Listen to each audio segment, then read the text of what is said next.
We're always trying to create a masterpiece of a podcast, like the painting of Fulgrim, just without all the effluvia. And yes, I did go Google effluvia for that. And for the Vox Cascadia podcast. Welcome back, everybody. My name's Chuck. I'm here with Tyler. How y'all doing tonight? Today, I guess I don't know when you guys are listening.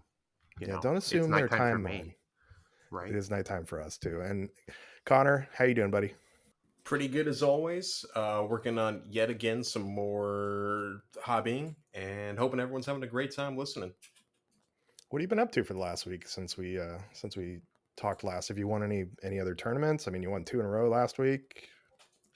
Thankfully, no, I have not won any. But sadly, it was due to the fact that I haven't been able to go to any in the previous weekend. So I guess everyone just needs to start running tournaments every weekend. That way, I can get to them. Listen, don't go volunteering us for work that we already don't need to do. Yeah, we don't need to just set up more tournaments for Connor to win. So you've got 2. I think you're good for 2024. Incorrect. I still have plenty more I want to try and get a solid win in. I'm hoping to win an official KTC one at some point, like solo without the assistant Brandon. He's always great. I love playing with him, but I want it to be my own baby win. But beyond that, hobby-wise, is painting up AdMech. I always be doing that and working on Marines a little bit because I'm joining the Emperor in full force at this point. Maybe Blunt Force Beatdown will be that moment for you, Connor. That's very true. That's what I'm hoping for. Everyone, come beat me April 20th. Buy your tickets if you haven't already. And if you have, you're cool. You get a cookie or a gold star, whatever Tyler's going to bring. There's only about 10 tickets left as of recording this. So by the time you hear it, there may be less. So make sure you guys jump on top of that. What about you, Tyler? What have you been doing? I had the flu this past weekend, so that was it. Other than that, I've been hell diving a lot when I wasn't feeling too sick to not do that. I am so jealous of all the hell diving. I had to mute the video games chat in KTC because all I hear is everybody bringing democracy, and I'm not able to do it yet. Yeah, Helldivers 2, very fun. Tyler, what gun or what thing have you been running most on Helldivers? I love the autocannon. There's just something so satisfying about it. I find that it's very utilitarian. There's a lot of uses for it. Just very good. Especially, I think my favorite moment was I got 4 people running the autocannon in a single party from KTC, and it was nuts. The auto-assisted reload is incredibly insane. Oh yeah, I'm glad to hear an autocannon fan. Absolutely an autocannon fan myself. I've been running that, and then when I want to do some low level stuff with brand new players, just the ballistic shield, because there's something great about running around with a SMG and a riot shield, storming robots and bugs, just telling your men to follow me. It feels very 40k. Just like we're gonna charge this hill and die trying, but it's gonna be a great time and look cinematic as hell. Are you me? That's literally what I was running earlier today. Last time I played. Yeah, those are all words that I don't understand, and hopefully soon enough I'll actually. I think I'm gonna have to get a PS5 because this whole building a computer thing's not gonna work. I can help you build a computer. Like I said though, for the price of a video card, I can get a PlayStation and then be good with that. Valid, completely valid. Myself, I have been doing some building. I think I got all my Skitari and my Sicarians and infiltrators, I guess they are, built. So I'm working on finding a paint scheme for them. I found some stuff on Pinterest today with like more of a tan color rather than the box art. And then I also got a game in last week with Brandon, who's the knife on our Discord.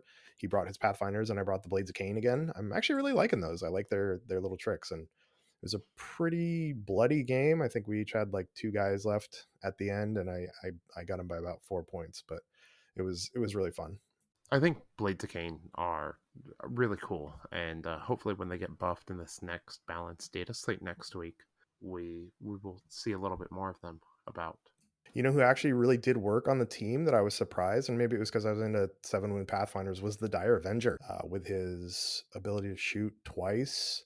His pseudo blast that he has got into a couple guys. I was able to use their Starfall to shoot a couple times, and he actually took out quite a few guys. I think people are sleeping on the Dire Avenger. just in general, when it comes down to the Dire Avenger versus something else, I think I'm generally going to run the Dire Avenger Exarch in my Blades of Cain team. The Banshees versus the regular Banshee Exarch is not too huge of a difference versus the Dire Avenger versus its Exarch, in my opinion. Yeah, I haven't tried the Dire Avenger Exarch. I've tried the Scorpions Exarch, and I've been running the Banshee Exarch. The guys on the Aspect Warriors on my team that are doing nothing so far is the Scorpions. I think I took 3 of them last time, 4 Banshees and a Dire Avenger, and the Scorpions just seem to die where the Banshees do work, and the Dire Avenger did work too. That's really interesting compared to what I've been hearing from other people who've been playing them. A lot of them have issues with the Banshees and not doing anything. Yeah, I don't know. You get in there with a couple power swords, and the I find myself, especially with the 3 APL, being to shoot and then charge, fight, and the couple power swords are doing work. No doubt. And then one other thing I did last week actually was I went to the store and I got Girl Scout cookies. I was walking out and some nice young ladies were there and they said, "Do you want to buy some Girl Scout cookies?" And I said, "I don't, but I'm going to." And the moms that were there were very confused for a moment, and it took them a second as I like pulled out my wallet and ended up buying 4 boxes of cookies. So gentlemen, what are your favorite Girl Scout cookies?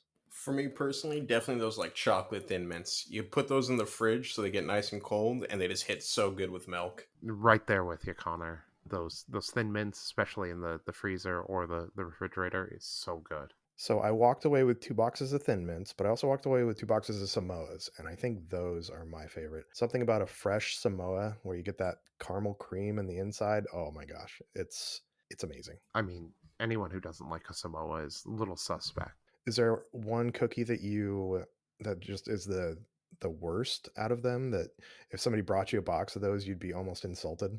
I didn't know that there were other cookies. That's a fair point. They had other boxes on the table. I didn't even look at them. I only have eyes for Samoas and Thin Mints. I really feel like they would have to like up the marketing on the other one to get my attention at this point. The only other one I know is the shortbreads, and that's just because they also are pretty good, but they're a very basic cookie, but they still taste good. I think I saw a bunch of them at the store myself, and I didn't buy any yet, but I'm going to. It's only a matter of time. I personally like my shortbread cookies to come in a miniature carrying case from Costco. You mean are they a miniature carrying case, or are they the mom's knitting supplies case, the round tin? I don't see a difference between them. Yeah, more than once I opened one of those hoping for shortbread cookies and found my mom's sewing stuff. So now I'm looking for inspiration. I'm looking to Pinterest for inspiration for my AdMech that I'm going to finally start working on. You're welcome, Connor. So let's just talk about what's maybe inspired some of our kill teams. Tyler, do you have? I know that you are a big kit basher. I know you like to go with some cool paint schemes. Talk about some of your favorite teams that you've kit bashed, where they came from, and what your inspiration was for them. Well, yeah, I really like have a hard time completing the team unless I'm into the theme of it. It's really like down to the paint. Like I'm a competitive player these days, I run events and stuff like that. But in the past I was completely a narrative player and a painter first and foremost, which is kind of a departure from my typical prerogative in the hobby. So novitiates are like I think my favorite team that I've kit bashed. They're kind of my first love in the game. They included bits from the Star Striders before they were available for Kill Team, like so back last edition Kill Team, Curse City, Blackstone Fortress Escalation, and a whole bunch of other just like random kits to piece together to get the look I wanted, which was kind of like an inquisitorial warband witch hunters theme, really kind of heavy on the gothic, with a highly like enameled polished armor. So I painted them up in like oil paints, and it was a lot of fun. Now, you've got that team, they're already finished. Since then, though, they've released a lot of different witch hunters. A lot of AOS stuff comes out. We've got, I think this week, we've got pre-orders for a new witch hunter box, which looks cool. Have you thought about going and swapping out any of those miniatures and re-kit bashing any of them, maybe that you're not the most happy with, or just to spice up your team? So there's a couple that I'm definitely going to spice up. I need to redo one of my flamers out there just because broke. I tried to do like a really long flame spout like you see sometimes in like Necromunda and stuff, and it just didn't work out for me. So after I fix that and like maybe redo my Dialogus, my Inquisition team is actually going to be an extension of my novitiates team, so they're all going to be painted similarly, based similarly, and I'm going to do up some vehicles and stuff like that, and maybe make like a little base for them, like a display base, but also like it's their headquarters or their ship or whatever, ideally. That sounds so cool and such a neat idea to have them like hand in hand. That was one thing I was sad about the Inquisition team is you can't bring sisters, though I get why you can't bring power armor allies to it. It would be really really cool if you could still bring them alongside. And that I sounds like mean, such a cool hobby project as well. So I am very excited to see that come out. you do get the Sisters of Silence and power armor, so why not give us just regular Sisters of Battle? I think that'd make a lot of people happy. Be really thematic in there. I'd love to see that in the future. Oh yeah, that's right. I completely forgot you can bring the Sisters of Silence, but I guess they use bolters as well. So for the most part, you can just proxy normal Sisters as Sisters of Silence. The only thing that won't really make as much sense is the null magic void, but no worries on that. Sisters are just got so much faith they turn off the powers of the warp, I guess. That was actually a team that I was a little disappointed in when they came out, because when the Agents box came out was right as I was getting through the Ravener novels and getting into the Beckwin novels, and I was just kind of disappointed with what they came out, and I just built them up the way they are. I have an idea for maybe to do a new Pistolier with one of the witch hunters from, I think it's, was it Underworlds? There was a box set that came out, and I think I want to kit bash because I ended up getting two of the Agents of the Inquisition boxes, so I have a bunch of extra bits. So I want to try and make another Pistolier, but I was really kind of disappointed with that. Yeah, I think it's Hexbane Hunters that you're thinking of, and that model's fantastic. It makes an excellent Pistolier. I think I did something similar. It's become a pretty popular kit bash overall, I would say. Yeah, those Age of Sigmar ones are great.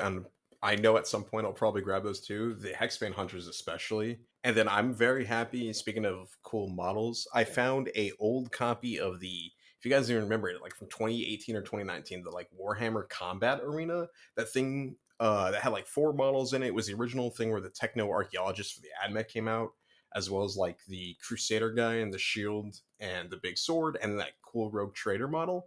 I think someone posted about it in Discord the other day, which made me look it up, and I found a copy on Amazon and snagged one because it was relatively cheap enough to warrant taking. I just posted about that last night. That was probably me because I want the model. Can't remember the name of it, but she looks almost like a rogue trader. I love that model with the pistols, and I was looking to see where that came from. And I think Mike was actually the one who pointed me towards it. So you actually picked up a box of those? I saw them. They're pretty spendy.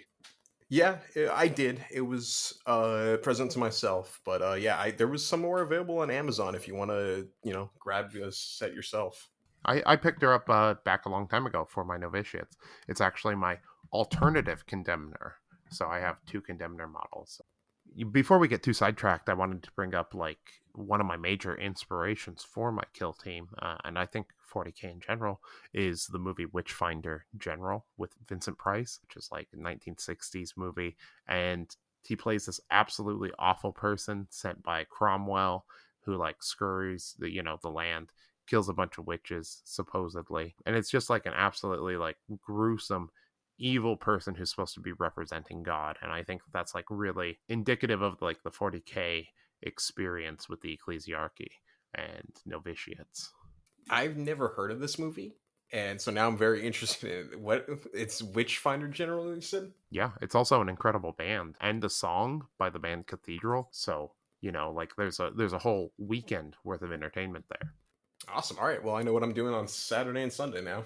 Gotta go find a movie. It looks like from 1968. I wonder where I'm gonna find that. And then Connor, your AdMech team, the only team you play, they're not painted like the box art or anything. Did you have any specific inspirations for where your paint scheme came from for them? And describe them too, because I only saw them a little bit as they were annihilating my Marines a couple weekends ago. Yeah, absolutely. So for any of you that aren't following me on @Spanaway, why not? Now I'm posting all the time now. I'm slowly replacing all photos of my family and girlfriend with photos of my little stupid plastic toys. So I'm sure all my fans or all my friends and family are a fan of that. My Skatari are for the most part a completely custom Forge World of the Forge World called Centuria. I don't know really where I came up with the name or any of the scheme. I kind of just picked the colors, and I think it came out all right. But they wear, for the most part, blue robes on the exterior. The interior is a standard cream color, and then silver and bronze details for the most part for the metallics, and then orange pants because I wanted a pop of color, and I thought orange and blue always looks good together. The reason for the inspiration is I've always enjoyed for 40k and just stuff in general, kind of like homebrewing my own rules, not rules, but rather faction and stuff, and like characters for whether that be Star Wars, Lord of the Rings, any sort of nerdy thing I was into at the time. I always homebrewed like my own character, some fan fiction type stuff. For this one, it was that originally in the Horus Heresy, Mars fell to the sides of the traitors. This is Connor's AdMech tangent, if you haven't realized. But yeah, Mars fell to the traitors, joined Horus, and there was another Forge World, Ryza. That was pretty much the only other Forge World of equal power to Mars, and their color was orange. And I wanted my Forge World to be like allies with Ryza and not wear red because mostly I didn't want to paint more red AdMech. That's all you ever see. So I came up with the reasoning that my Forge World sent a bunch of loyalist forces to help out Ryza when Mars invaded them during the Horus Heresy and lost all of their forces, sent like 99,000% of them. No Titans returned, barely any Knights, all that jazz. So they never forgave Mars for turning traitor, and that's why there's no red on any of my forces. That's one of the things I really love about Kill Team is hearing people's personal lore between like about their Kill Team and what they're doing. One of the great parts about Kill Team as a hobbyist, first and foremost, is that you can do anywhere between 10 and 20 dudes and have it, maybe 30 if you're playing Inquisition, and have it represent a force in its fullness without having to do 70, 80 guys plus an HQ and a tank or 3 heavy support and everything else that is included in a normal army, which is fun, but it doesn't let you like get all those ideas out quickly. Yeah, having the ability, you can really put a lot more flavor into your kill team, which is always fun, and just like design. Funnily enough, all of my kill team models are just stuff I started from when I originally got into 40k. At some point, I'm probably going to go and make specific models to represent each unit I have in my roster because they all have names. Every single 20-man operative on my team has a name that's like ridiculously admechified. Like, here, give me just a second to find one. Here we go. We have for my unit leader is Skitari Vanguard Alpha Unit Beta. Unit Theta dash 45 dash IXS dash 3 dash fits, and like because I'm heavily inspired by the Star Wars: The Clone Wars, where I say all my Skitari are just clones, and they each give themselves like little nicknames because I grew up watching the Clone Wars, and I like having a clone army even in 40k. So you basically have like your own series of quos, right? Series of what? Have you read the what is it, the Belisarius Call books, like Quo and all of his henchmen? Oh, okay. I've not read those yet, but I know of them. But yeah, I pretty much view my Forge World's tech priests as like what Anakin and Obi-Wan were to their respective clone legions, where they very much care about the Skitari and aren't going to throw them away. But the Skitari understand their purpose is to spread the word of the Omnicide, so they're not afraid to charge a, buffed up Chaos Space Marine. If they do it and take him out, awesome. If they die in the name of the Omnicide. And so that's how I can be okay rationalizing sending my Skitari into death over and over against Marines and stuff. And Connor, I know you're typing in the background to try and find the names of your guys, but I like to think of it in my head canon as it's just Mechanicus stuff that's going on in your room around you that you've built yourself to try and even get yourself further into the AdMech. Yeah, sorry to anyone that heard that typing. That was the girlfriend going ham in the background. She's working on building a new AdMech in real life, so thank you, Sierra, for that. I just have a. And then he cuts her off. She said sorry, I muted her. I didn't know if it would pick her up or not. I'm a terrible partner. I'm sorry. But yes, it's Kill Team's great because everyone has a story for their team, whether it's a very like for me, I always like homebrewing within the relative defined roles. Like my Forge World has a couple of strengths, but they're nowhere near as powerful as like any of the main proper ones. But some people go crazy where you'll see like I've seen some people that have intercession marines made out of Seraphon lizards, and they say it's like Alpha Legion that's super mutated from weird powers of the warp, but still thinks they're loyalist marines and stuff. You always come across crazy cool stories for everyone's kill teams, which is always a great time. Unless you are me, because I am Mr. Box Art guy, Mr. GW wrote the lore. I'm going to go with the lore. It's time to venture out of your comfort zone, Chuck. What do you like to read outside of 40K? What kind of media do you consume? What inspires you? What interests you outside of this? Is there things outside of this? I'm not familiar. What are you speaking of? Well, okay. I mean, like maybe not. I definitely have the 40K brainworm. I got it when I was 12 and it's infected me ever since. No, I do. I listen to a lot of electronic music or other podcasts.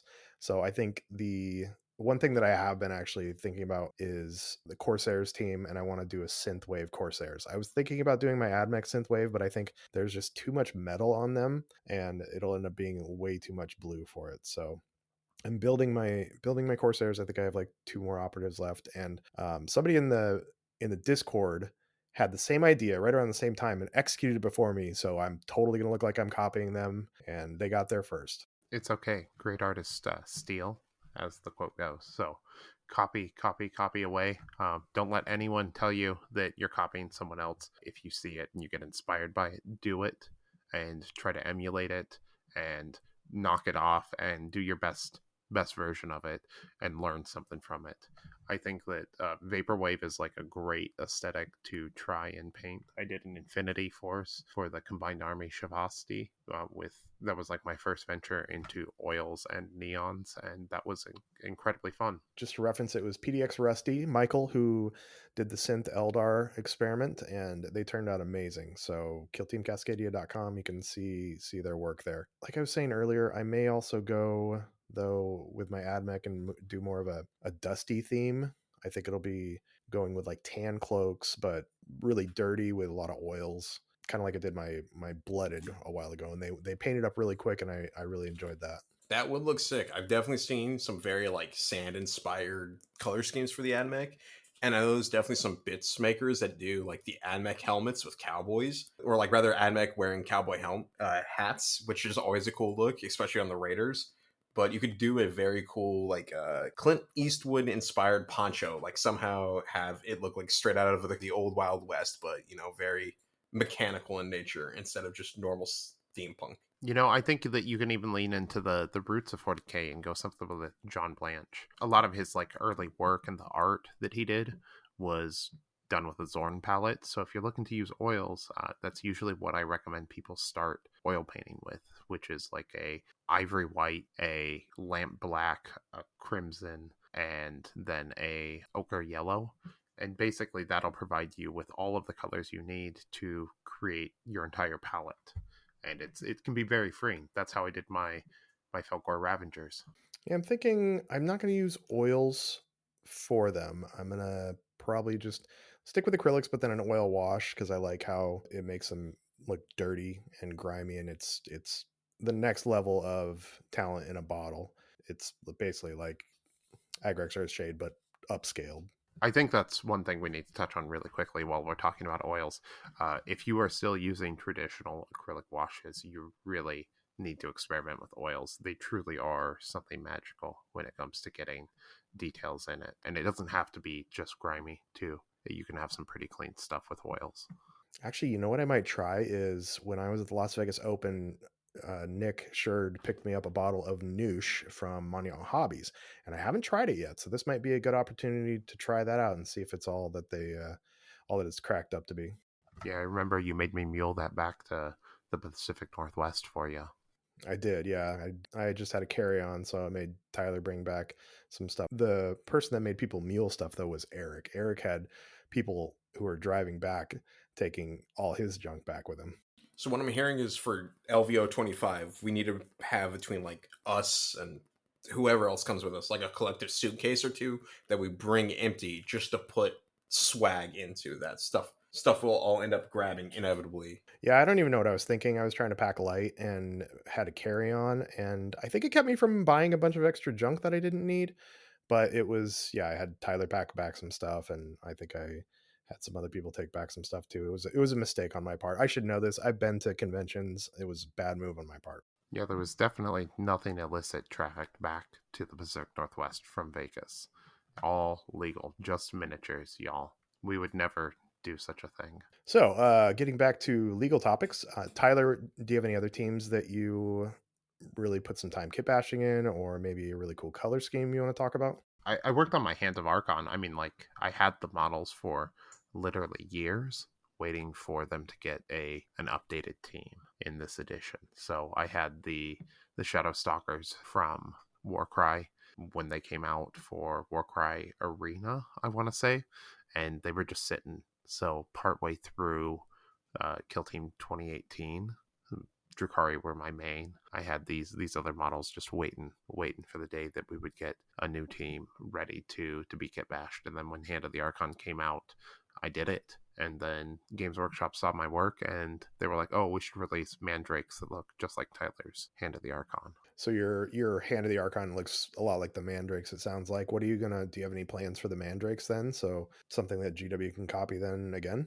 I think I'm just gonna paint them like box art for once because my Drukhari are purple with green, like they were kind of touched by the void or the darkness or whatever the mandrakes are from in the first place. So I think I'm just gonna go kind of box art and maybe just a little bit of purple highlights because they're purple with touches of green. I feel like that would be a team that lends itself to the vaporwave, synthwave really good. There's a lot of smooth lines on them, big cloaks. I think that would be a good one. Maybe I'll do mine that way. I think that'd be really cool to see. That way, it's not the same elves; it's different elves that you're doing. You're definitely not copying then. I'm gonna copy the other ones too, because of course theirs just looks super cool like that. Oh, he just killed them. They're absolutely incredible. I can't wait to see them in person. Connor, you said you're working on some Marines. Any major plans for those Marines? Nothing too crazy. It's of course my own homebrew chapter because I'm biting the bullet and doing one. I was originally going to do Tome Keepers, and I still probably will make one or two Tome Keepers, but I realized I didn't like being confined into having my own rules. I wanted, or having rules of a chapter already laid out. I wanted to do my own special stuff. So I'm thinking of doing like a maroon and eggshell sand color scheme for the maroon for everything above the knee, and then from knee down will being a sand, like a sandstone color, I guess would be the best way to describe it. Very off white, off yellowy color. I'm probably going to do the Phobos ones, and I know I just said maroon, but there's a guy, Charlie, who has like a website, The Beard Bunker, and I think he's a writer for Goonhammer too. So shout out to both of those places. But for his Phobos Marines, he did like an Ultramarine successor, so they were, bright blue colors. And he didn't like the way that bright blue armor would look on Phobos. So he essentially took his color scheme, put it in Photoshop, and just muted the saturation down to like it became like a gray color scheme. And I realized that's a cool idea. I'm gonna shamelessly steal that, as we were talking about earlier. Steal ideas; it's a great way to do it. And so I'm gonna just take mine and I muted the saturation down so the sandstone colors stay the same, but the maroon became like a nice, deep, rich brown. And I'm gonna do that for the Phobos, so that way I can pretend it's sneaky instead of a bright maroon colored marine. So I think you bring up a really good point here with saturation and stuff like that when you're talking about color and painting miniatures because color is all relative. It's not real. What we perceive is completely referential. So if you have other colors around it and you get into color theory and stuff like that, you can actually paint stuff that's completely off palette, but like when the human eye looks at it, it reads as on palette or traditional or slightly, like maybe it's a ultramarine in a really heavily lit area that you wouldn't normally see that or lit like that, and it kind of gives it a dramatic effect. And this is a way that we can experiment, not necessarily with kith bashing, but with color and stuff like that to go outside the norm with our painting and our models. Oh yeah, absolutely. Like there will be times where you'll see people use like greens or purples or blues to represent blacks, but because of the colors you have on the model and the way you've been using like color theory, that normally color that would register as green comes out to your brain as being black, which is like such a cool thing when you realize someone's done that, because it's like not only does the model look great, but knowing they've like twisted the way color theory works to make this amazing piece of art, it just makes it that much more awesome to look at and appreciate. Yeah, to touch on that, like also, using like contrasting colors to create neutrals and stuff like that.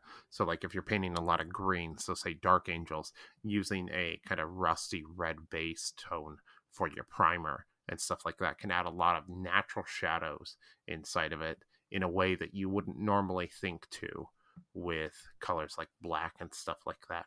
Because like when you think of art and portraiture and stuff like that, usually it's only the deepest, so like someone's nostrils, the pupils of their eyes, maybe their mouth being open, that is truly like a lamp black or a charcoal black or something like that. So like black is really overused a lot of times in hobby spaces when you're painting miniatures.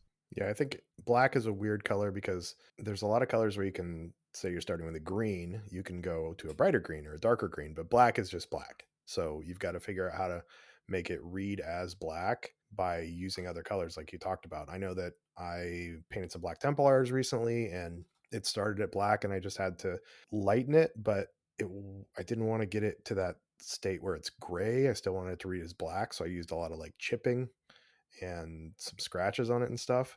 A little bit of airbrush of a bluish gray to make it read as light was hitting it, but still keep it in that black range. And to touch on the opposite of black, let's go to white. One of the tricks that's common with white is using a little bit of blue. Really light blue makes white appear more white. This is a trick that's used in our laundry detergent. Also, that's why most laundry detergent has a blue tint to it, is to make your whites look more white. Is that what makes Tide Pods delicious? Is it the blue?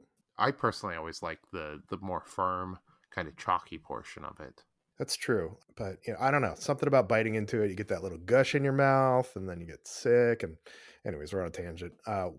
Back to whites though. One of my favorite whites is from Army Painter.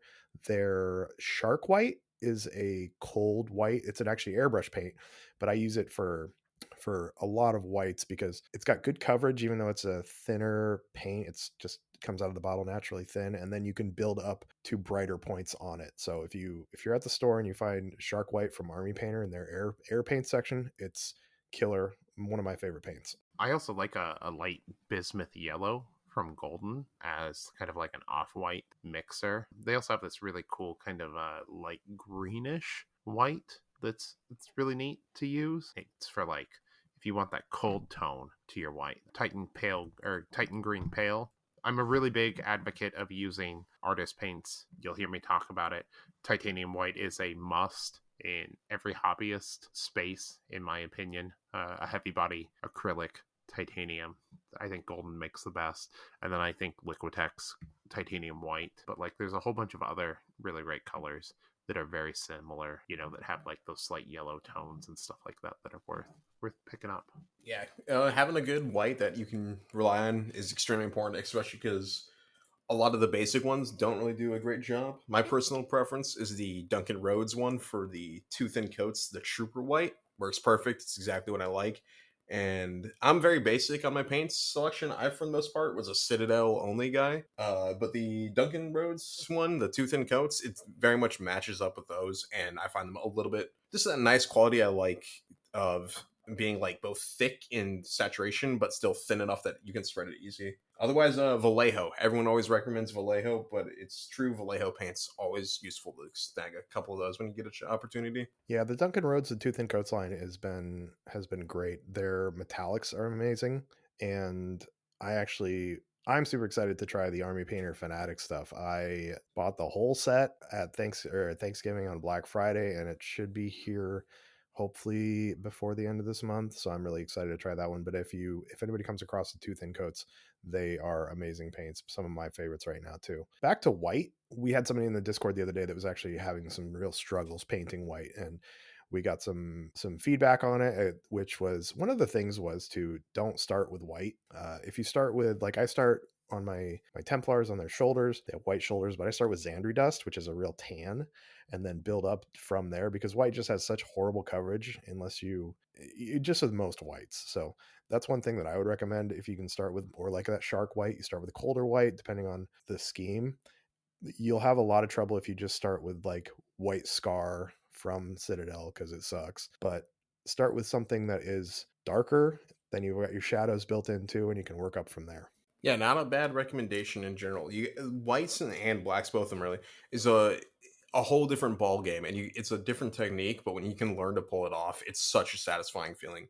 I've gotten like two basic clone troopers painted, and it was my first time trying white. And I can say, yeah, if you're not really, it's going to take a little bit of time before you're able to get something that comes across as that like clean white armor or clean white cloth look that you're often going for. I think one thing is don't be afraid to have armor that's not clean too, because a lot of these people, a lot of these troopers aren't right off the showroom floor. They're going to be in the battlefield, and so having like a battle damaged and maybe not getting up to that pure white is going to look good too. Speaking on that, I think that like pigment powders and stuff like that on a base and on the model are a great way of cheating, quote unquote, that a lot of people don't utilize. Oil washes get a lot of hype, Nuln Oil gets a lot of hype, but really pigment powders do so much. They do so much heavy lifting that people don't even understand, in my opinion. Yeah, pigment powders are great to kind of look, give that battle worn look. One thing that I do is when I paint my bases, I paint them last and I paint them with the airbrush, and so I know I'm going to have a little bit of overspray onto the feet of my models, but it works and it reads as like being dusty or dirty.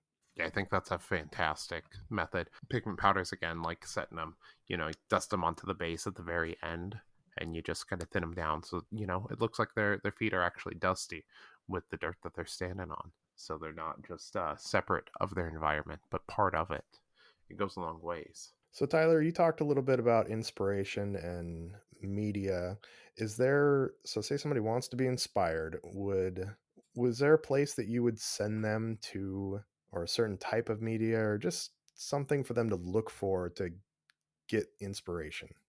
So I I'm not going to tell someone what they should be inspired by, but personally, things that inspire me are like old fantasy art, 70s sci-fi, heavy metal, so a lot of that stuff. And I've spent a lot of time in tattoo parlors and things like that, knowing tattoo artists. And so my process is a lot of collecting books and physical reference that I can physically look at and thumb through and kind of get an idea of how other creative people are interpreting color or things like that. Maybe they're interpreting shape differently because it's all just a different exercise. Painting miniatures may be one thing that we do, but use of color and all of this stuff kind of flows together between mediums. So if somebody say finds a book or something that inspires them, do you have any tips to maybe dissect that, take that from the page or the art and put it onto a miniature? Yeah, I think one of the things you can do is like look at the color palette that's being used. So maybe you're looking at a comic book or something like that. One of the major inspirations for 40K in general is Michael Moorcock's Elric series. And Roy Thomas did a really great interpretation of this comic series in the 70s and 80s, and it's fantastic. The art is fantastic. So I think that that's like personally one spot that I've got inspiration from when painting. I have this black light kind of neon themed blooded team, and I was really inspired when I was looking at this Elric comic, because there's this moment in it where the colors become almost like it was colored in with highlighter and stuff like that. Not very traditional bold coloring, like the three tone stuff you see in like the golden age when you think of comic books, kind of this psychedelics weird thing. And it made me think about how my blooded would interact, like maybe they're a psychedelic war band warped by Zinch, something like that. They represent themselves in these color palettes that you don't normally see, or that it's used by a sane person. Yeah, I like that. I like that, taking that piece of art or something and creating a color palette for your team from it. Another example is like the goats. We touched on that briefly earlier, but I used a Zorn palette on that. But my inspiration was like a black metal band. Each member was supposed to represent like a black metal bandmate, and so they kind of had like corpse paint, and they were painted in this very dark tone, despite using a very limited palette there. I thought that was like a lot of fun and let me explore kind of a lot of personality within the team, using very few colors. The goats were a super fun team to paint, probably one of my favorite teams to paint, and I know one of your favorite teams that you've painted too, Tyler. I think one thing for me was getting away. I painted a lot of power armor, painted a lot of uniforms. Teams like the goats, each model was its own, while it's part of the team, well, it was its own separate little canvas that I could work on to find a different set of skin color or the fur color or even the cloth on it too. I think that that's another great point, is that like the goats really kind of bring a lot of expression out in that, because when you look at a pack or a herd, I guess is the correct term, of goats, none of them look the same. They all have different patterns and different colorways and stuff like that. And typically when we're painting armies and forces and stuff like that, everyone is very uniform rather than necessarily being an individual, which is something that Kill Team really allows. And in some teams more than others, say like Chaos Cults or something like that, using a limited color palette and painting all the people with the same paints, maybe the same mother tone. So you're using the same color to mix into everything, but making them an individual with their own color palette and their own story really goes a long ways in the narrative aspects of Kill Team and what it lends itself to really well. Yeah, I did a lot of that with my blooded as well too. I basically had my for the main troop guys, I had about 3 or 4 different colors, and I would go to each model and paint a different part of the model with that color, whether it be their pants or a piece of armor or something. So they look like a unified force, but they're all unique models. They don't all have the same armor painted the same color in the same spots, where like my vet guard do. They all have the same pants, they all have the same coats. Where the blooded, I thought it was more chaos. It was more kind of a ragtag bunch that was just kind of thrown together. So I felt more free to put stuff in different places that I normally wouldn't do on a regular team. So my vet guard are the exact opposite of yours. I did the Salvar Chem Dogs, which they're a penal colony, and I kind of based them off of this group of like a punk rock gang in Chicago that I knew called the 77s. And the 77s were just a bunch of, they're mostly a bunch of rich kids. Each parent had to make 77,000 for you to be a part of them. Was the joke that everyone else told about them. But they were just punks, and they all kind of had this look to them. So I painted up all my chem dogs, and I call them the 77s, like they're the 77th Regiment, and they all have mohawks, and they're all kind of individualized punks, but they all look the same, if you know what I mean. I think a really cool team that I've seen, Jesse from the Vancouver area, Stormweaver on the Discord, he actually has Harlequins, but he doesn't like clowns. So he actually painted all of those up as like punk rockers. And they're a super cool team if you've seen them. And they, even with the clowns aesthetic, I think they've got different heads, but they work really well. And they look like that's how they would have been even on the box art originally. What team do you think would make a good sad clown team? Gosh, sad clowns. I don't know. Hand of the Archon makes me sad. Hearthkin, because they're sad they can still only move 5. Like what I'm talking about, like the old like hobo clowns, the crying clowns, stuff like that. I'm sure there's probably a Malifaux team that's like that, but what would be? Yeah, I can't think of. Do you have something in mind, Tyler? No, but I want to make a shirt of it. There's not really a team, but you could definitely do some Tzeentch inspired legionaries. I can see like maybe some custom helmets looking like that, like really warped. A sad clown type helmet would be pretty cool. Imagine the Joker or the bank robbing scene, but as Space Marines from the Dark Knight. I feel like Blooded, maybe. I feel like they I, would I lend think themselves to it. I think Commandos could do it. Also, you can do anything with orcs though. Yeah, Commandos was another one that I felt like I had more freedom to paint. I looked at the art and got a little bit of guidance, but I painted some different colors on my Commando guys too. Plus, you can use it as lore that the Commandos somehow found like an ancient DVD of clowns, like killer clowns from another planet or whatever that movie is, and thought it was the greatest thing of all time, and thought it was real. So they painted up their faces to match the terrifying monsters that they are. Killer Clowns from Outer Space is an absolute classic. If you haven't seen it, go watch it. Yeah, do yourself a favor, watch some absolute trash. Connor, you're gonna have to add that to your weekend list too after the other movie. Is there a team, Connor, that you have wanted to paint to try and get away from maybe the army wide look?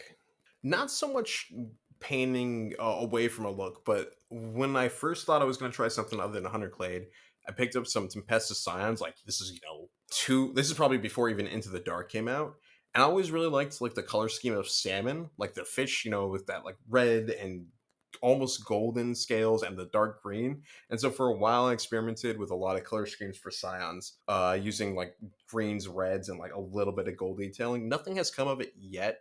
I got somewhere eventually I kind of liked, but I think I'm gonna have to restart overall. Otherwise, nothing in particular. My inspiration style a lot of the time is just something where I like to look at the model more, and I try and come up with the color scheme after building them, rather than how am I going to paint them. I'm very bad at planning that out. Well, hopefully we've given our audience some inspiration. See what I did there? For their teams to get going. I'd like to talk. I was listening to Command Point the other day, and they actually had some Patreon questions, and I'm gonna steal those Patreon questions because I thought they'd be interesting, and I'd love to hear what you guys think about these. So they talked about a couple different things. One of them was about, I believe, Overwatch in Melee. So, a lot of times, one thing you can do to stop teams from overwatching you is tie up their operatives in Melee. Tyler, what do you think about teams being able to, who say haven't shot Overwatch, being able to overwatch someone in Melee? Personally, I love it as a legionary prime, player. Like that was my team for so long, and I'm probably going to be maining Night Lords when they come out, regardless of whether they're good or not. Hopefully, elites get fixed. I think would be incredible. I think it would really add a lot of teeth to elite teams. Potentially, it wouldn't fix them completely, but it would make sure that you're not safe in engagement range. The first thing hearing that, I think, oh my god, Corn Legionary stocks just shot through the roof. The Corn Solidate ploy is going to be a must use every turn. Did they mention whether or not they would hit one worse like you do for a shooting attack, or would you still hit the same for a melee skill? Because I'm curious as to what your guys' thoughts would be on that, whether they would hit one worse or not. I think one worse seems like the default there. It'd be consistent with the existing rulings and stuff like that. Most people who are already in melee combat, or want to be there, probably wouldn't be too sad about that. Yeah, I don't remember if they said that your weapon skill would get worse, but I think it makes sense, and I think it would also still give some ability to teams who were going to charge in and not worry about just getting totally blendered. But maybe they think twice then about charging in. Yeah, that could be strong. I say go for it, make it happen, because now I can charge in with a basic Skitari Vanguard, and I can make a Marine be hitting on fives in melee Overwatch through the injury aura. So that'd be pretty fun. But yeah, I think that'd be a cool thing. It'd be a nice little boost to elite teams, which definitely need it right now. They're in a weak spot, and I think it would make non or it would make not only Nurgle Legionaries a little bit more fun. Personally, I'm not a big fan of the Nurgle only. I think I just don't think it's as cool as Zinch only. I think that 4 of Invuln save gets rid of a lot of the weaknesses, but it would also open up the Corn, and I'd always love to see more World Leaders on Legionaries. When it comes down to legionaries, I think that the one deciding factor is implacable. Really, the ability to remove injury from a 6 wound team is so important that you really can't do without it. Zinch has some play. You definitely want some corn in there for some stuff, but when it comes down to it, Nurgle still reigns king because of that, in my opinion. So we're getting a little bit into like fixing elite teams there. I don't think that even with that, I think that you're still going to see removes injury. Nurgle can't be wounded, can't have their stuff modified, is going to come out even better with this change overall. Oh yeah, that's true. I completely forgot about the fact that like removes the negatives of Overwatch shooting in. I guess the same thing as melee as well. But yeah, that would definitely be strong. That might actually tilt the favor back to them. But or like a mix between Nurgle and Corn, because having a Corn Solidate for especially into like mid range teams where you charge, kill, mission action or something, and then free dash into another thing, so you can guarantee either they have to fight you with that activation, or they're going to lose that guy to your Butcher's Overwatch is going to be really, really strong. And I overall, just want to dip in here real quick. Consolidate is such a good term. We're coining that right here and now. Consolidate, y'all. yeah, I don't know where I heard it, but the first time I did, I'm like, that's great. For reference, for anyone that doesn't know what consolidate is, there's a term consolidate, which comes from 40k, which is like, think like after a fight action, you can kind of move up to 3 inches. And then the legionaries have a ploy specific to the corn mark that after you finish an engagement range, you can make a free dash up to 3 inches as long as you end with engagement range, which is just essentially consolidate from 40k, but considering it's corn only, consolidate. It's a great term. I love it so much, and it's just a fun thing to say. So, like Tyler said, please use it all the time. So it sounds like we're all in favor of some sort of Overwatch in melee. I think it'd be very helpful because I know that I've had a Marine tied up by some 7 wound model who's just kind of standing there looking at my, 8 foot tall Astartes, and he can't do anything to him. The other thing that their Command Point Patreon submitted and they answered was about initiative. Now, I think we've all had initiatives that have gone against us, have gone for us. And they talked about removing initiative after the start of the game. So just going back to alternating initiatives, kind of like 40K does, where you roll off for initiative and that's the initiative for the whole game. Tyler, what do you think about that? I am against that. Ultimately, this is a dice game. I want the randomness. I want a little bit of chance. I don't want it to be perfectly balanced. I want there to be some interplay, some moments where you go, I should have had that if I would have got initiative. Like maybe you wouldn't have. Maybe you would have got diced. Maybe you wouldn't have done what you needed to. But I think that the chance, while it kind of sucks when you go, 4 games in a row with almost no initiative, uh, is part of the game, and I think it makes it fun and exciting. One of the points they brought up was there's a few teams though that can essentially steal initiative. Where Blades of Cain that I've been playing, you can take a relic where you can bump up your initiative by 1. You've got Castrican that can spend a command point to reroll initiative, or Pathfinders that can essentially take initiative. Do you think that those are things that should stay in the game, or do you think that those are things that should maybe go away? Personally, I'm a fan of those staying in the game just because it's part of the team's strength is through their equipment and ploy budgets and stuff. It might be a little bit unfair to lose initiative to that, especially if you've lost it every turn. But I don't really have a problem with anything like that because there's so much more of the game outside of just the initiative thing. Though I would say it would be nice that, say, for example, I'm fighting you, Chuck, and I win initiative round 1. And then in the roll off, I win it round 2.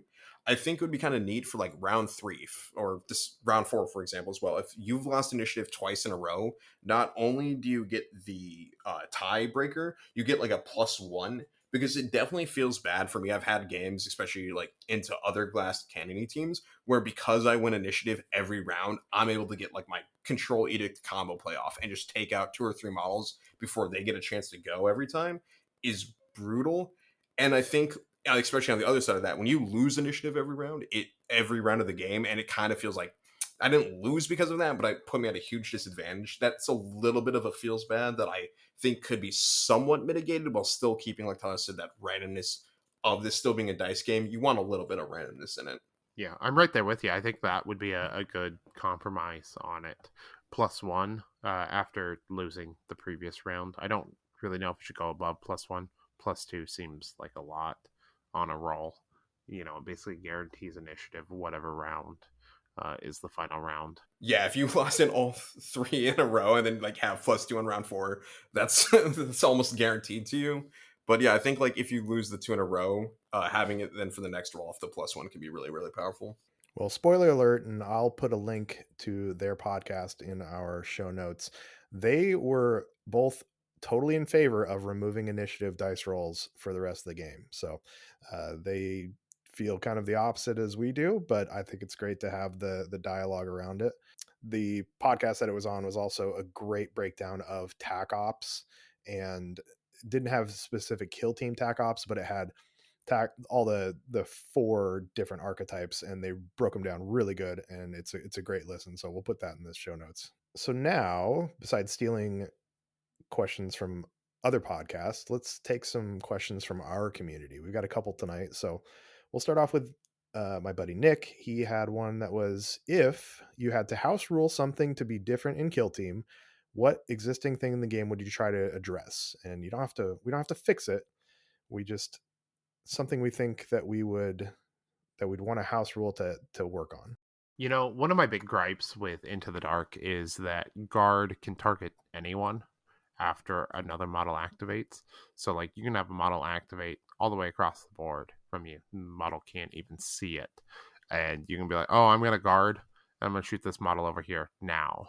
It's just kind of, not that that comes up a whole lot, but I feel like guard should be a reaction to the model that is activated rather than just an action that you get to perform or a shoot action that you get to perform during that. Not that it's not generally against the model, but it can not be. Yeah, that makes sense because the whole idea of guard is you're interrupting someone's activation and seeing them do something, and interrupting someone's activation, seeing them do something, and then shooting somebody else is kind of doesn't make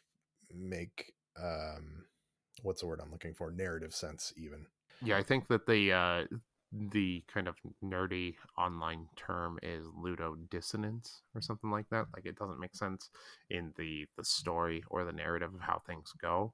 I would like to see some consistency with indirect grenades. I don't like that the fact that there's some grenades you can target a point and some grenades you target a model. I would like to see either all grenades be able to target a point and maybe the blast gets smaller, or all grenades have to target a person and the blast stays the same size as it is. You're just really salty about Hand of the Archon, aren't you? I am so salty about Hand of the Archon. That's fair. I can agree with that one. With the exception, of course, like smoke grenades.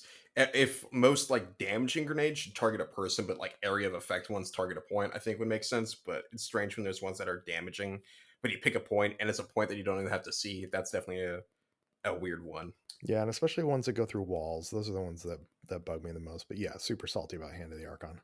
You know, I think that not being able to throw it to a spot you can't see would make a lot more people a lot less salty about this. Otherwise, I think it's perfectly fine. So you wouldn't want to see more consistency around how grenades work? You know, I think that it would make grenades like as a shooting action very, very powerful. Whereas utility grenades, while they're good, they're not game breaking. You know, Felgor Ravengers is really the big boogeyman here, not Hand of the Archon when it comes to grenades. But everyone focuses on the Hand of the Archon grenade because someone throws it through a wall that they can't see through. Connor, what about you? Anything that you'd want to house rule or anything that's bugging you about this game? Two things. One, make heavy intercessors 3 APL. I want it's a compendium only team and no one plays them, but I love the look of Gravis Marines and I wish they had a place in the game. Two, switch what heavy and cumbersome are. For the most part, I think most of the guns in this game that are heavy, like the Stalker Bolt Rifle, Skitarii Ranger, Galvanic Rifle, should be cumbersome. You should be able to move up to 6 inches and still fire it. While the stuff like the Kroot double, I can't remember what they're called, but that like stupid AP2 flamer hitting on 2s or 6 shots, stuff like like an actual heavy bolter, especially on non-marines, but like a basic person carrying it, that should be heavy where you can only move up to 3. But that's something more just like I don't like the way the heavy and cumbersome work, and I think a lot of the earlier teams that had the heavy keyword got that keyword assigned to them because they had heavy on them back in 9th edition 40k, where heavy just meant if you moved you hit with a -1 penalty, and I don't like how heavy transitioned over to Kill Team. You know, I don't think that you're completely wrong. I think that for some teams it definitely should be changed. Like Stalker Bolter would probably be infinitely better than all the other ones, though, if it wasn't heavy. So you would only see that if you gave Intercession all AP1.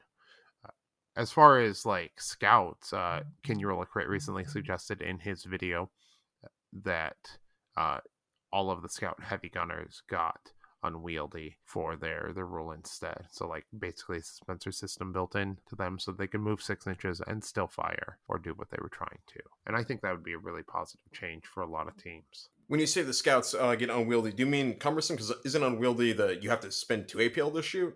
Yes, yes, cumbersome, not unwieldy. Okay, that makes more sense. I was like, wait, they definitely can't do that then. But yeah, I think that'd be a good one too, especially because scouts are buff enough that I feel like they should be able, especially the rocket launcher. Like I can see a heavy bolter, that's a 2-arm thing, but the rocket launcher is like slung over your shoulder. I don't know. I played Halo a lot as a kid. You're running around with a rocket launcher. A Spartan's the equivalent to like a scout marine or a marine in general. If a Spartan can do it, so can a marine.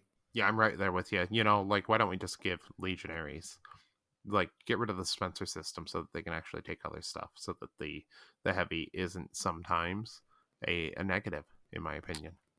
Heavy is just kind of a weird rule. And a rule that actually shows up with it a lot is Fusillade. Personally, I would change that also, so that, like, okay, so bolter, normally you can target, you can split your shots, 5 shots, you know, you can do it like, oh, 3 into this guy, 2 into that guy. But instead, what if it just kind of changed? So, like, you rolled 5 shots into the first guy and you miss 3 of them, okay? And then someone else is within 1 inch, so you get to roll those 3 shots into the next person at a -1. I think that would make Fusillade actually really cool and really fun. Yeah, definitely agree. Fusillade being cool would be fun. We talked about it, I think, on the first episode, and still fully agree with that idea. But otherwise, I'd say heavy, just in general, is one of, like I talked a little bit earlier, is a odd keyword that doesn't really fit the flavor as best as it could. I think what they did to the Wormblade gunners getting heavy was pretty cool, and I would like that for the most part if more teams had something similar, as well as maybe if the sort of now from 10th edition, where heavy means if you are standing still, you get +1 to hit, but it's represented generally by like better damage compared to other non-heavy guns. Something like that in 40k, where maybe like a we talked about the Stalker bolt rifle, it's AP1, which is obviously way stronger than a P1 or ceaseless in most cases. So maybe making that one like hit on 4s, but still have the heavy keyword. But now the heavy keyword is that if you don't move more than 3 or more than 6, you get +1 to hit. Stuff like that, where it feels like a trade off of I might have a better damage or better profile for this weapon, but I'm not guaranteed as many hits unless I am not moving as drastically as you would want with like a normal character or something like that. Yeah, I just popped open a tab and Googled heavy in 10th because I knew it had something like that where you got a bonus for not moving. I think we port that over to Kill Team. I like that. The fact that you're, like you said, maybe you natively hit on 4s, but if you haven't moved, you hit on 3s instead. Yeah, plus it fits that thematic of like heavy is a lot of times on like snipers as well. So it would make sense that a sniper, if they're moving, they can't get as good of a shot. But now if they've got their sniper nest, they're standing still, they're able to pop people out of the tower, and that's why their gun does extra damage. And now they're kind of because the heavy thing, it doesn't matter that they're hitting one worse because now they're hitting one better with it instead. Hey, I like that a lot, and let's nerf all snipers by -1, except maybe the Space Marines or something. And keep my Cassican at 2. But I guess if you're going to give him heavy, then we'll give him. It would be nice to be able to move him around a little bit, still get that silent and hit on 3s. Yeah, absolutely. Like the Castrican sniper, I think, is a good case where it's even though this one of the two profiles isn't really that exciting, but giving most snipers maybe like a silent and heavy profile, like the silent and heavy's on the same one to represent like, okay, this is for when they're moving. And that profile not only is it heavy and silent, but it does a little bit more damage to represent them like holding their breath and taking their aim versus a non-heavy profile, but it'll do less damage, but hit, like having two distinct variations, I don't think would be too crazy, as well as it kind of gives a little bit more flavor to sniper characters, like just across the board. Well, thank you, gentlemen. Now that we've fixed a couple things with Kill Team, let's talk about dice. So Mike brought up an interesting point, and this is a point that I've heard before, but what about switching from the standard D6 to a D12? We could pretty much port the stats over directly without any gameplay changes, and it would allow half steps in future teams, is what Mike was saying. Zach was saying that what about 2D6 for the distribution curve with those? I'm against it, mostly because I like D6s. Just call me curmudgeon. You are curmudgeon. I like it. I think D12s are the way to go. I like rolling them. They're fun. And I think overall, especially people have been complaining about all of 10th edition. I'm sort of one of them.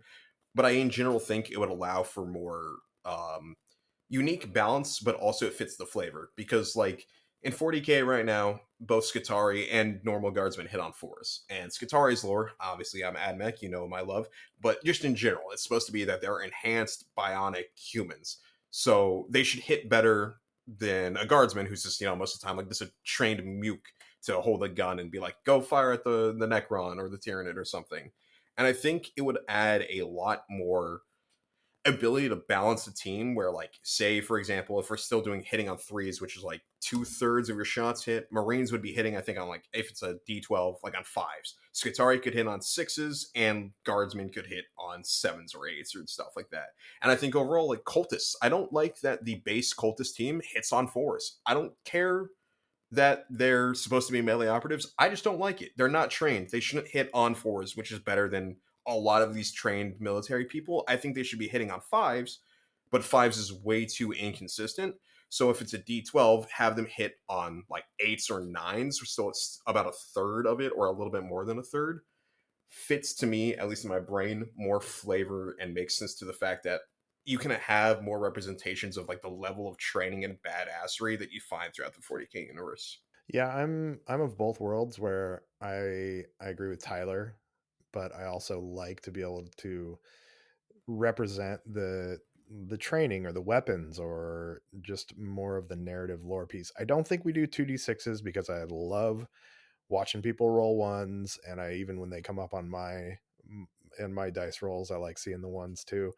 Not as much as when I like when my opponent rolls ones, but I think that yeah, I think it'd be fun to try it out and see what we could do. I think that if we're going to shift away from D6s, we should just go D10s. Fuck it all. Make the whole thing new from the ground up. D10s, I see, that's the one I don't like rolling. I think the D10 is just an awkward shape, but like a D8 or a D12, I think Star Wars Legion has a very unique like D8 system where not only is there a D8 with like crits on it and stuff, but there's also three colors of D8s, like reds, blacks, and whites. And I think like each color is like, whites only have like, all of them have a crit and all of them have a miss, but like whites have like 2 hits and a crit, reds have like 3 hits and a crit, and blacks have like 5 hits and a crit. It's really complicated and can just be like a normal D8, but I like the idea of what they've done with that, where you can say, oh, this gun's a little bit too powerful. Maybe instead of being 2 blacks, we make it a black and a red and stuff like that. It wouldn't translate as well to Kill Team, but having unique dice forms fixes a lot of the balance, or not fixes, but opens up a whole new tool chest you can use to try and address balance. And like, this thing's a little bit too overpowerful, but with a simple change of a like one less powerful dice to, you can make it a lot more flavorful while still maintaining the balance as well. Sounds like you're trying to make me play Necromunda, man. Which is an incredible game. I don't know. Something I do like about D6s in particular is that it's really simple to calculate in your head when you're playing the game. Is what statistically are you going to get out of this? And I think once you get into anything above that, while it's theoretically similar, it definitely adds a little bit more to that mental strain there. I definitely like D6s. I just think there's something great about them. Also the shape, they're just fun to roll, like you said. I don't think we need to go to a system where it's got a bunch of different colored dice. We already have a system of colored shapes that we have to explain to people these days, where it's like, oh, you move 3 white, or you are within red of this person. So I don't think we need more weird shapes that don't actually like align to any real numbers. Oh, that's I'm a fan of the shapes. Yeah, I'm going to get out there and say it real quick. I think the shapes, once you get past like the cognitive dissonance of what the number is versus what the shape size is, it actually works really well for gameplay mechanics overall. I do agree with that, but it's also as trying to explain the game to a lot of new people when there's no rhyme or reason for the shapes. And I think I've heard the story, but I can't remember what it is about why they are what. I just wish they would have made the shapes match like the distances just a little bit more. Now, in my brain, I see that it's red, and I understand that's 6 inches, and I see that it's blue, and I understand that it's 3 inches now. But at the start, just trying to just be like, hey, don't worry about the shape. Just this is what it means. Yeah, they're weird, but I've grown to kind of like them because it's like Stockholm syndrome, but for little colored triangles and shapes and stuff. I think the story was that they came out from like, there's some sort of Wendigs type font or something with Windows, but there's a way you can naturally get those shapes like in Word document and Google Word by like hitting Control Shift 9 other keys at the same time will make them pop up or something. But yeah, by no means mentioning the crazy colored dice from Legion. I think that'd be way too complicated for Kill Team, especially with how simple Kill Team is in terms of base rules. But I do like the idea of D12s. I would prefer that because that way, especially Chuck, I'm going to appeal to you here. Casterkin could hit on instead of fours. If we do that D6s, that'd be, or rather on D12s, that'd be, I think, on a 7. Now they hit on 6s, but that's better than Guardsmen, which would like hit on 7s or 8s or something like that. And yeah, D12s are great. You would just have to kind of change how crits work, maybe, I guess, or maybe have a super crit or something. But I think it'd be fun to try and experiment with that. So what I'm hearing from your story, though, about how you think the shapes came into being is that the game designer at GW fell asleep on their keyboard, accidentally face planted, and made all these shapes just pop up into the document they were working on. Sounds about right. I legitimately think that's a possibility. That or it was like a space holder because they were going to design their own unique shapes for Kill Team or unique symbols. And they're like, wait, this kind of works. But unfortunately, it doesn't. Triangle should be 3 inches, not 1. That's pretty much how they do most of their balance stuff, though, too, right? Is somebody falls asleep on the keyboard and we get a data slate, hopefully this week. That makes sense, at least for 40k. I'm still crying about AdMech nerfs. But yeah, Data Slate too. That would be cool.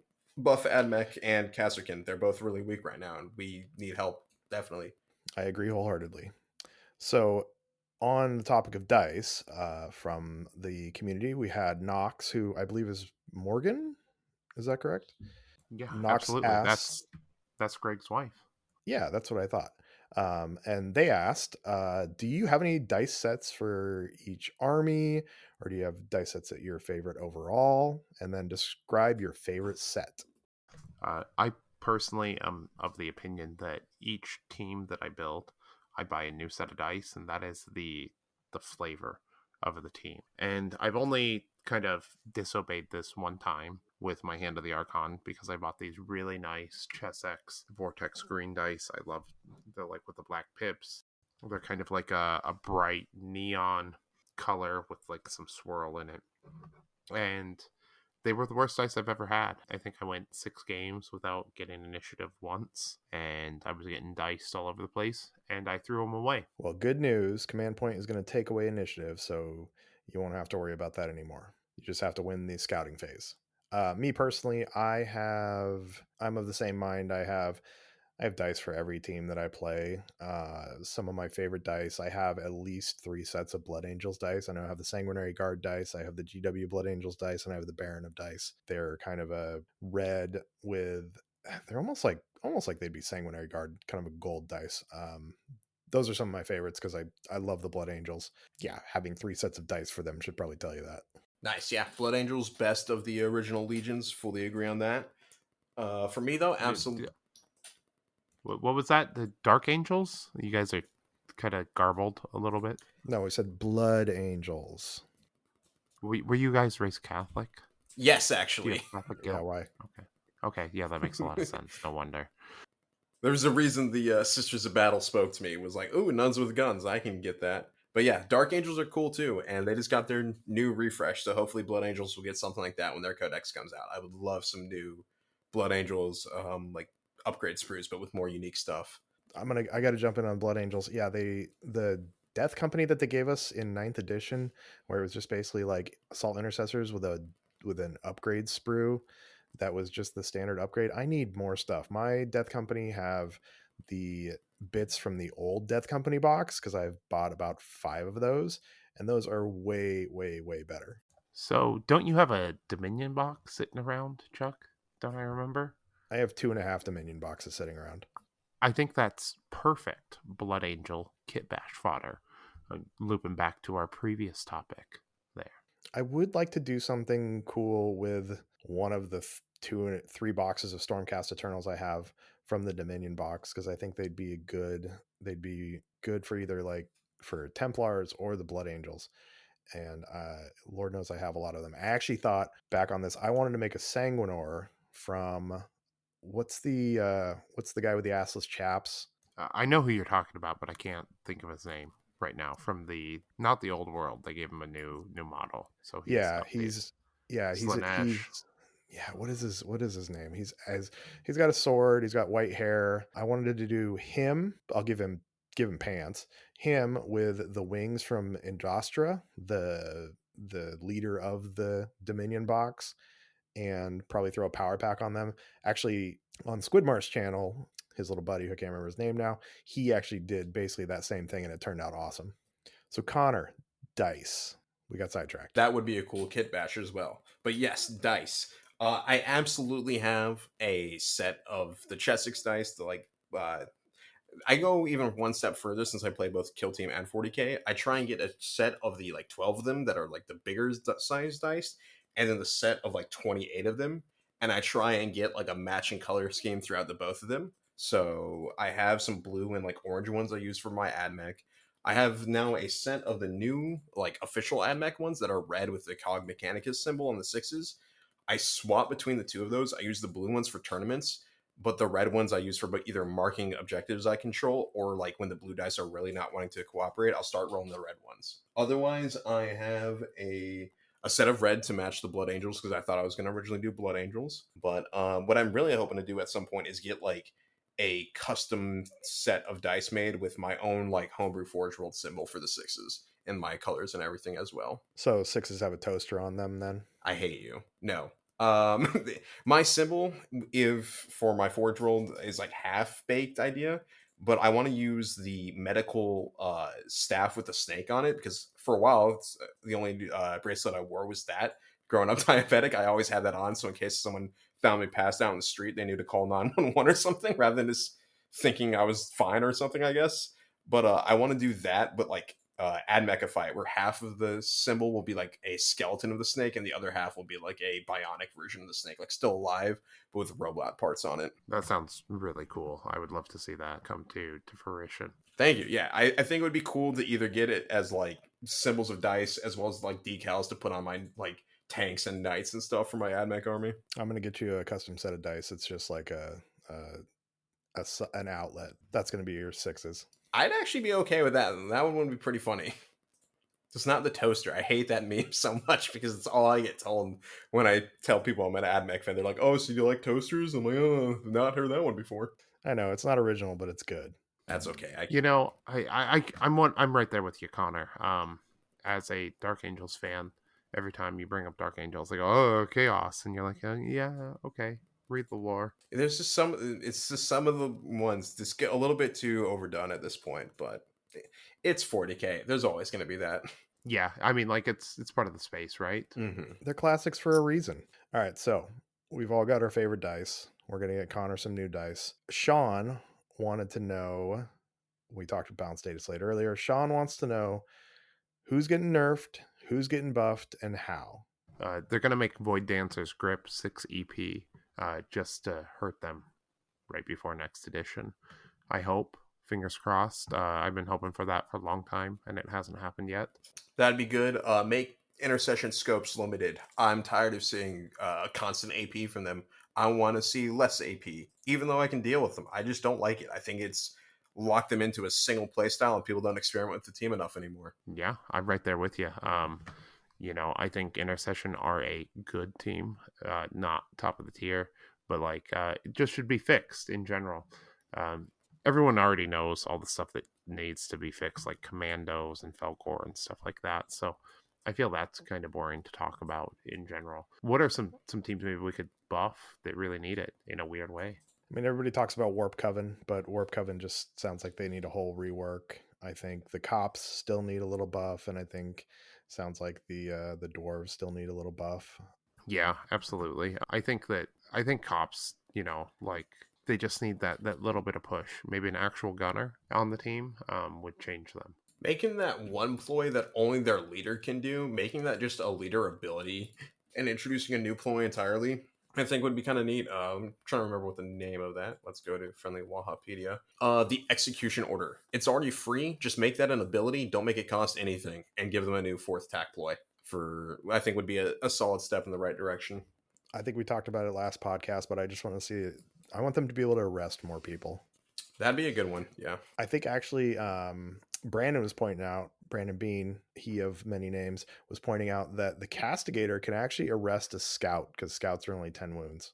Could you imagine going back to, you're going back to your warrior stronghold as a scout, hoping to get your black carapace, and everybody finds out that you got arrested by an Arbites? I think if you're a space wolf, you literally die. There is nothing less space wolfy than being arrested, so I think they would like implode just from the brain, like not being able to comprehend that type thing. Speaking of overdone memes, and actually the cops can't arrest the Space Wolf scouts. You need to get animal control is who needs to come out and arrest the Space Wolves. Get out. Boo. Boo. That was so no, that was actually not terrible. As for Yeah, space wolves suck. So yeah, I love that one. That's not a meme. you know what? Sorry, Chris Fitz. I'm okay with you on that. Another fun Connor trivia fact. My middle name is Wolf, like unironically, like the animal. And when I found out there was a legion called Space Wolves, I was like, "Oh, sweet! I'm gonna play those guys. That sounds awesome." And then I read up about them and this all the stupid stuff, and I was like, "Oh, I've never been less enthused to use the middle name in my entire life." I love the sound effect that happens when you say your last or your middle name. It, There, that's so impressive. Yeah, it's pretty great when that happens. Thank you again, Sierra, from the background. This is the first time she's been in the room while I'm recording, so we get her little guest starring. As for No, it's incredible. Are you related to Howlin' Wolfman Jack? I don't know. No, I'm gonna probably say no. He is way too young to get that reference. Is that Tyler. like a yeah? I don't get it. I'm too young. What's a Pokemon? As for actual buffs, though, for other teams that could use something, I would like to see Farstalkers buffed. I like Kroot, but I just can't get myself to play him because they just feel too weak. And I think they should either have +1 wound across the board because I don't like that they have the same health as a human in uh, some better body armor. I think they had they're big reptiles. They're like in lore supposed to be almost as strong as a marine, like strong as a scout marine. Give them 9 wounds. Also, they should have more dice. I don't like that the ploy to give them more attacks is a ploy. I think that should just be like a team ability where if you charge, add 1 to your attack dice or something to represent them like hunting or whatever. Kroot just need 4 attacks, period. And then they should still have the ability to spend 1 CP to up one dude's attack. So maybe the Gutskin could get 5 attacks or whatever. Make it actually like worthwhile. I think that would go a long ways for the team. And I'd like to see them do something other than balance the books, maybe.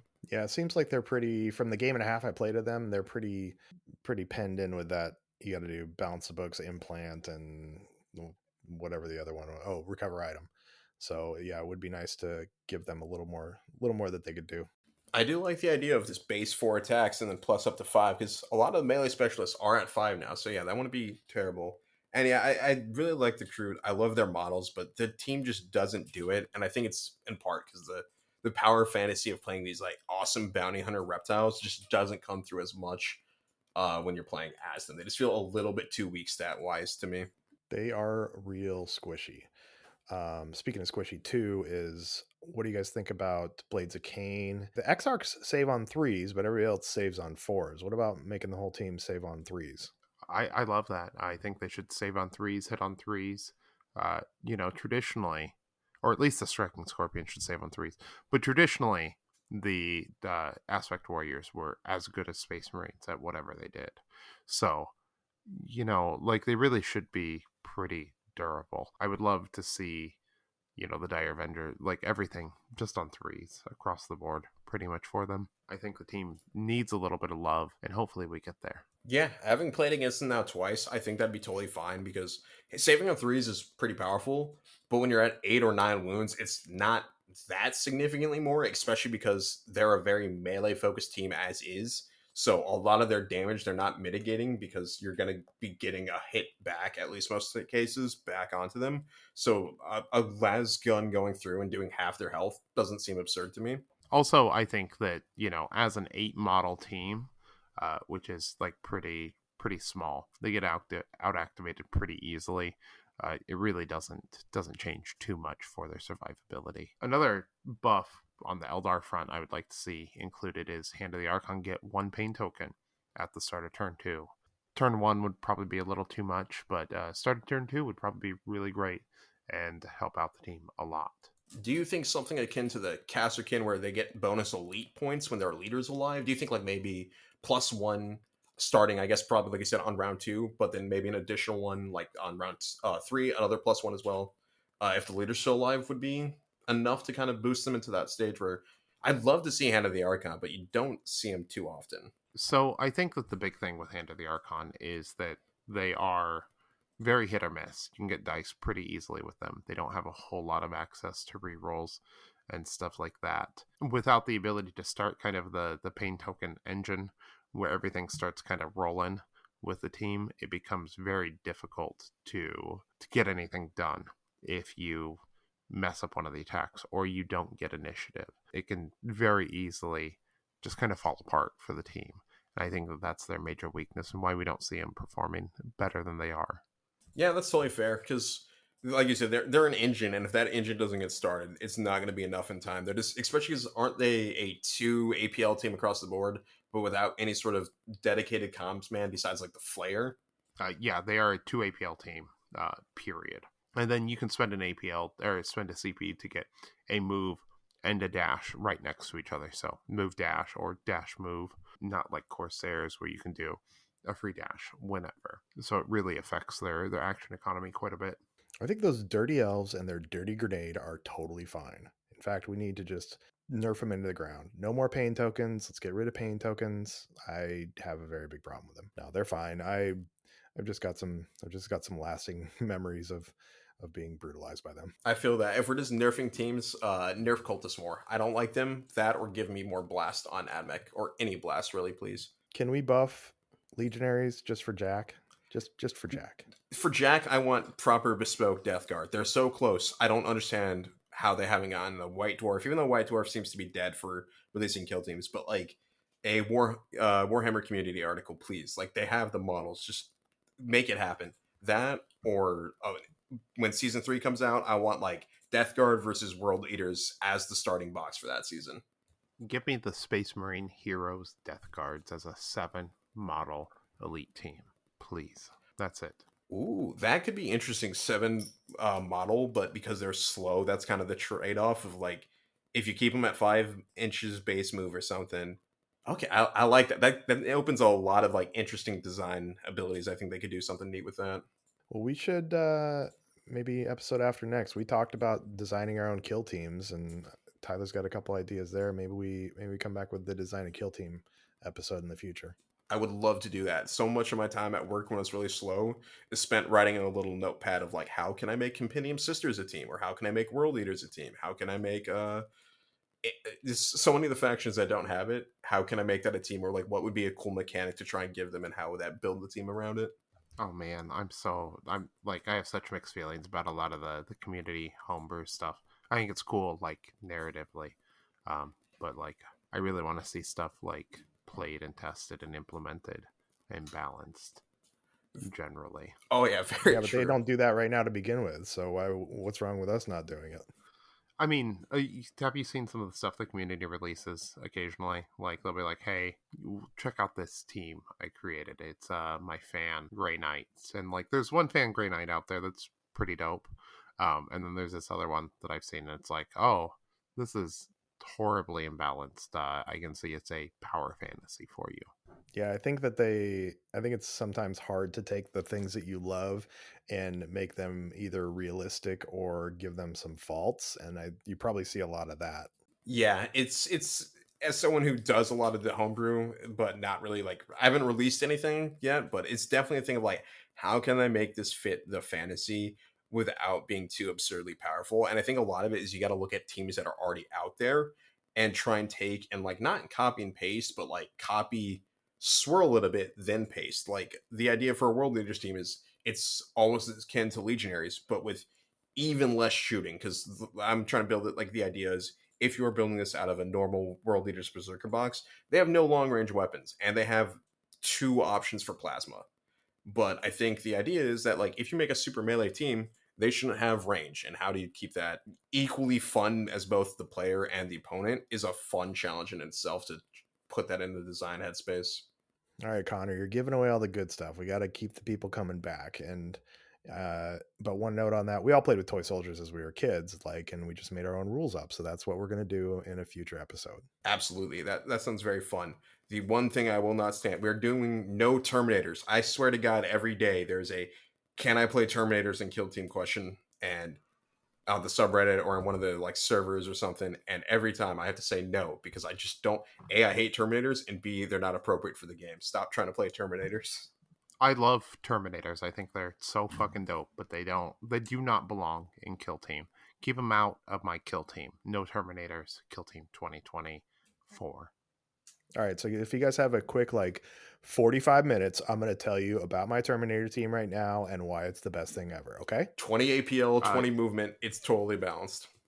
Anyways, I gotta go now, guys. After that, something came up suddenly. No, I would love to hear about it, Chuck. How about you buy me dinner and we talk over a couple beers instead? That sounds good. So, well, with that, I think we bring the show to an end. A couple things we want to talk about. Like we talked about earlier, the Blunt Force Beatdown on April 20th. There's only about 10 tickets left as of recording this.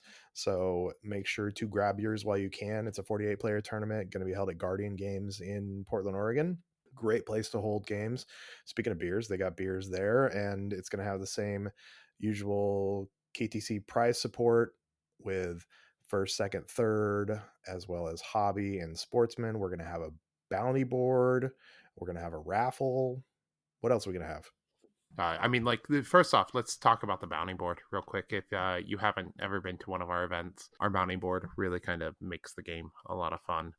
It's like a meta game within it. It's really exciting. Maybe we'll cover that on a future episode and kind of how that works, because we haven't had an event with a bounty board since we started doing this podcast. Yeah, the bounty board's a super fun idea. I was really confused the first time I even heard about it, but it's thankfully pretty simplistic once you get down to what it is. All you got to do, if someone puts a thing on your guy, try and keep that guy safe as long as you can. And if someone puts a bounty on one of your opponents, kill that model. So at least if you're going to lose the game, getting that bounty token can be pretty fun, because I think depending on the size of the event, we often do like top one or top two bounty, get a little bit of a fun prize. So that's always exciting.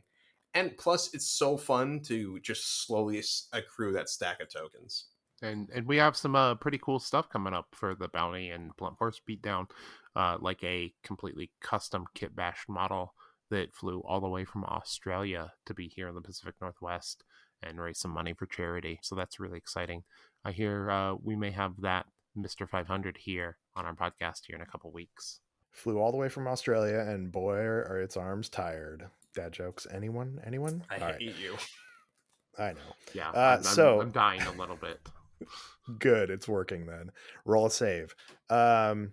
So we also have, actually, and by the time this podcast comes out, it'll have launched, we have a narrative event called Bands of Porteous. And this narrative event is actually going to take place across multiple stores in the Northwest. So there's about 10 stores that are going to be competing in it. And what it is you're going to be able to, basically, the stores are each going to be territories. And as you play and fight and win in the stores, it's going to move the narrative and shift the entire thing. I think one thing we should do is we should have Fabi, who's running the event, and it's kind of his brainchild. We should have him on as well to talk about it. But you should be able to sign up for it by the time this goes live. So take a look at that. As always, killteamcascadia.com is where you can find us. You can find me, Chuck, at Painting Cave Minis. What about you, Tyler? You can find me at Lowbrow Minis or at dicethrower.bigcartel.com. I've got some new merch on the way here soon and some new colorways of old merch. So it should be pretty exciting in the next couple weeks. Yeah, and are you gonna have something out for the Blunt Force Beatdown? Some new stuff? Yeah, we got a new design coming out here soon that'll be available on 420 for all you fans out there, all you people who partake or don't, just like the burn one. And then Connor, where are you at? At Spanaway, as always, on everything. SPANNAWAY. Yeah, and Brightside, like we just talked about, Blunt Force Beatdown, I'll be there. So come try and beat me. I will probably somehow roll all ones whenever overcharging plasma, which will be fun as always. But I'd love to see any of you. Please come fill my ego about how you've been either following me on some sort of social media or following the podcast, because that feels really cool and strange at the same time, but like in a good way. So that's always exciting to hear. And it is also your chance to tell bad toaster jokes to Connor in person and see his reaction. Chuck, why do you have to do this to me, man? Please. There's so many other jokes we could use.